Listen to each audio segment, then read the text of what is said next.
So, if you're anything like me, you've probably only done two things today. And one of those is go to Mass and celebrate Mary's wonderful Solemnity Day. And the second one is just sit on the couch and watch all these college football games. Being in the United States of America, it's pretty much what we do on New Year's Day. We have the college football playoff going on, and I'm a huge football fan, so I'm always tuned in and always locked in on that. But somehow, when I was in Mass today, those two things kind of came together a little bit, and I just wanted to share a little analogy that I thought of about the story of our salvation in football terms. So, you got Mary, the Mother of God. She's under center, she's the quarterback. She's an important part of the plan of salvation, but she's not the one who's going to save us herself, right? She takes a snap, she hands that ball off to Jesus, and Jesus is going to make everybody miss, and he's going to score that touchdown. But here's the other thing. You and I are on that field too. And you and I, we're trying to block, we're trying to stop the forces of sin and death, but they're going to keep putting us on our bottoms time and again.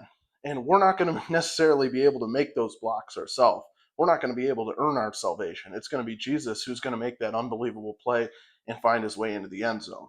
But look, if we just get flattened by sin, if we just get knocked on our behinds and we don't get back up and keep chasing and get knocked down again and keep chasing and keep going and keep following Jesus into that end zone, when he gets to that end zone, when he scores that touchdown, we're not going to get to celebrate with them, right? That's what we're called to do. We're going to fail time and again. We're not going to be the lead blocker for Jesus. We're not going to be the one leading him into the end zone where we're the ones who are making it happen. But as long as every time we fall down on that play, we get back up through prayer, through the sacrifice of the Mass, through reconciliation, and through that deep desire that God put into us, that longing for him, that interminable longing to be with him forever.